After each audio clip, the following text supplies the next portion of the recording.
Hi అండి.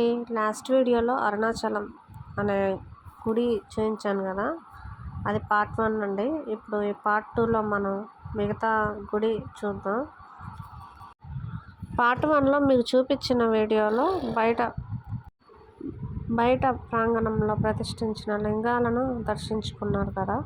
ఇప్పుడు లోపలికి వెళ్తే జ్యోతిర్లింగాల దర్శనం మనకు కనిపిస్తుంది. లోపలికి వెళ్తూ మనం లింగాలను చూద్దాం. అలాగే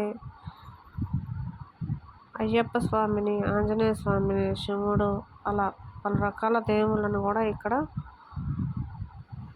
ఇక్కడైతే రుద్రాక్ష చెట్టు, అలాగూ చెట్లు చాలా రకాలు ఉన్నాయి. ద్వాదశ జ్యోతిర్లింగ క్షేత్రం చిన్న అరుణాచలం చూశారు కదా, అక్కడ రాసింది. ఇప్పుడు మనం గుడి లోపలికి వెళ్ళే మార్గం ఇదనమాట. ఇక్కడి నుంచి మనం లోపలికి వెళ్ళాలి. లోపల ఆలయం కూడా మీకు చూపిస్తాను, చూడండి.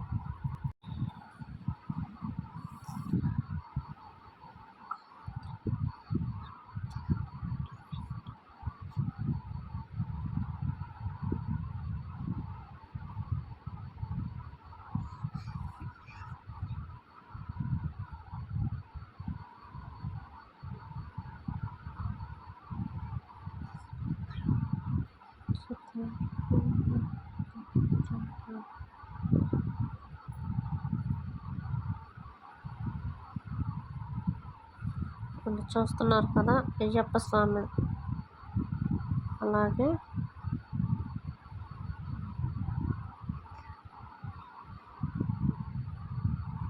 ఇప్పుడు మనకి జ్యోతిర్లింగాల దర్శనం అనేది స్టార్ట్ అవుతుంది, చూడండి.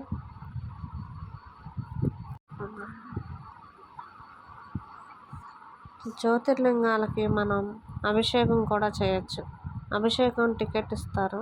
అక్కడ వాటర్ ఉంటాయి. ఆ వాటర్తో మనం అన్ని లింగాలకు పోస్తూ వెళ్ళొచ్చు అన్నమాట. నీటితో అభిషేకాన్ని చేస్తూ లింగాలను చూస్తూ వెళ్ళొచ్చు. మొదటిగా మనం చూడబోయే లింగం వచ్చేసి సోమనాథుడు.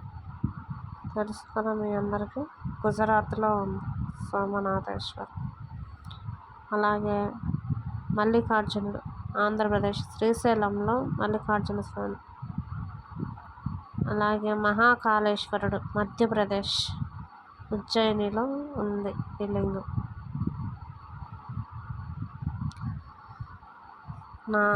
వైద్యనాథేశ్వరుడు, మహారాష్ట్రలో ఉంది ఈ లింగం. అలాగే భీమాశంకరుడు, మహారాష్ట్రలో. స్ఫటికలింగం అన్నమాట. స్ఫటికలింగం చూడండి ఎంత బాగుందో. స్ఫటికలింగం అనేది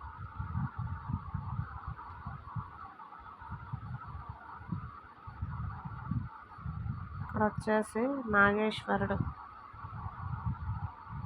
విశ్వేశ్వరుడు, కాశీ. చూస్తున్నారు కదా ఎంత బాగా ప్రతిష్టాపన చేశారో.